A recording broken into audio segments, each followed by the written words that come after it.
Today, from the Dominican Republic, Pollo Guisado. This chicken stew is deep in flavor and very simple to make. So let's get started. So let's start out by making a marinade.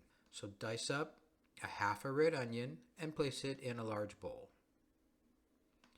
Now once you've completed that, dice up 4 or 5 cloves of garlic, fairly small, and add those to the bowl as well. Next, dice up a quarter of an orange pepper and a red pepper, adding them to the marinade after they've been diced.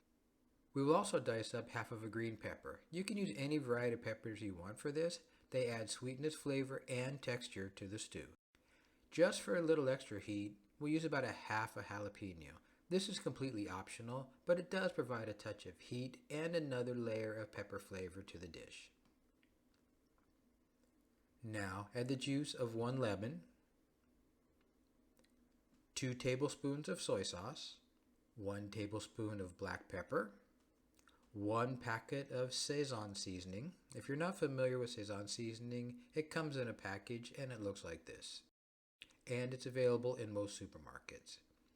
Add 1 tablespoon of smoked paprika and 1.5 tablespoons of dried oregano.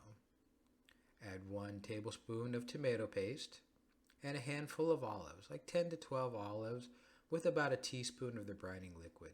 You can omit the olives in the brine if you'd like, if you don't like them. And then 1 teaspoon of salt. We want to be careful not to over salt it at this stage. We can always add salt later. Many recipes call for bone-in, skin-on chicken pieces to make up this dish. I personally love the flavor of chicken thighs, and I'm trying to reduce the cooking time here. Besides that, it can be hard to get the skin cooked properly at times. Sometimes it just ends up like you're chewing rubber at the end of the dish. Now add the chicken to your marinade, add 1 teaspoon of chicken bouillon powder, and now mix the entire thing together, making sure that the chicken is very well coated. Now once you've got everything completely coated, go ahead and set it in the refrigerator for at least a half an hour, but up to 4 hours.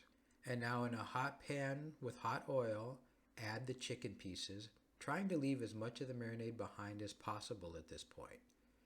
Place the chicken in one layer to get a nice level of browning on the chicken.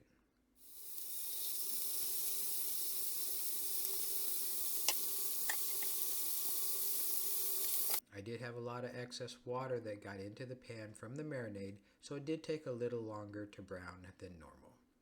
But after about 6 minutes or so, the chicken was brown and ready to turn over on the other side. And as you can see, we did get some nice browning on this side.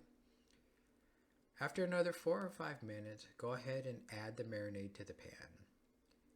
This is the same marinade that did contain the raw chicken, but it will be cooked completely through in the pan long enough to take care of any question of contamination.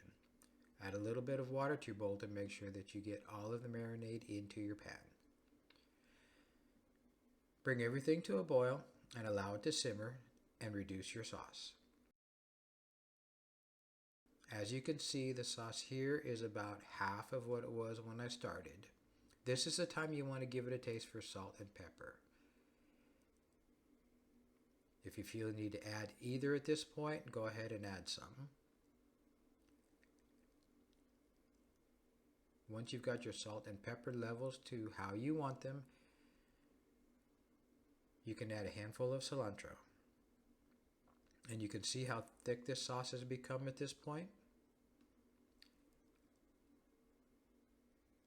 You can serve this pollo guisado alone or with rice. And like any good stew, it gets thicker as it cools, and of course, it tastes even better the next day.